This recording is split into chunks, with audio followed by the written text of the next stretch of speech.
القلوب المحروقه، يعني انه تريد توصل صوتها من خلال هنا بغداد الفضائيه. السلام عليكم. اول شيء السلام عليكم. اول شيء السلام عليكم. ثاني شيء ما اعتب على دوله ترى، لان احنا صارنا 13 سنه على هاي الحاله، انفجار ورا انفجار، انفجار ورا انفجار، فما نعتب عليهم.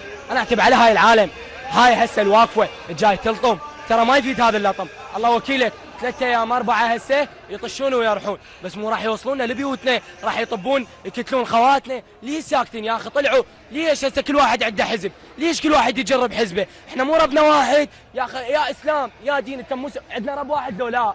يا اخي الهند 600,000 رب عندهم ويمشون عدل، عدل يمشون، دوله ونظام. هم الهند صروال ايش عندهم؟ ها؟ وربهم الحجاره البقره، واحنا ربنا الله اعظم، اعظم شيء، وعندنا ائمه واهل البيت نقتدي بيهم. يا اخي ليش هالمسات؟ يا اخي طلعوا شنو ذنب هاي الشهداء؟ هذا الفقار جايب مرته ياخذ لها هدوم للعرس ماله، شنو ذنبه؟ لا هو ولا مرته، شنو ذنبه؟ شنو انا شاب محروم من اهل ومن اخ ومن صديق، شنو ذنبي؟ بركبة هسه حتى من نشكل واحد حرام.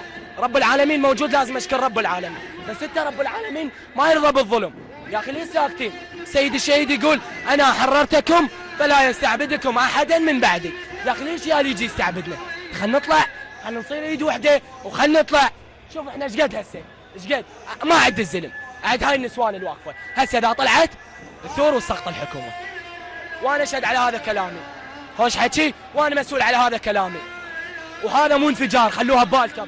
خل تسمع هاي الناس كلها، هاي اعلاسه عند مقاطع فيديو جبتهن، مقاطع فيديو جبتهن. هنا أنا ما يصير شيء، هاي تحترق شويه يطق.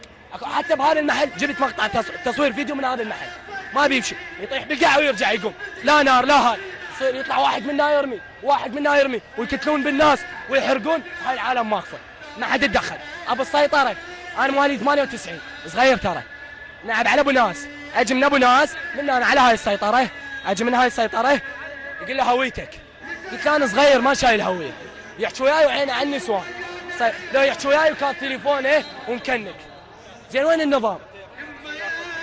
معاناه الشعب العراقي بالمصاب اللي صار. هسه لو نظل واقفين هنا نحكي 600 سنه، لو ظل واقفين هنا نحكي 600 سنه ترى ما حد يسمعنا، ما حد يسمعنا. عليكم السلام ورحمه الله.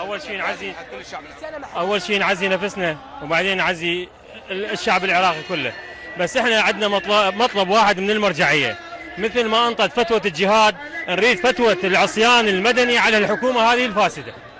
عصيان مدني نسوي ضد هاي الحكومه الفاسده حتى نسوي لنا حل لنا، لان هم ما عندهم حل، بلكي تيجي الحل من المرجعيه ان شاء الله. والسلام عليكم. إذا هذا صوت المواطن العراقي ننقله بكل حرية مثل ما عودتكم هنا بغداد الفضائية، وبكل مصداقية من الشارع العراقي إلى شاشة وطن هنا بغداد الفضائية. شوف المواكب اللي جاية اليوم، شوف المأساة والمعاناة اليوم، شوف هناك النسوان. خلي قرب الصورة شوية، شوف يصبر قلوبهم إذا تسمع.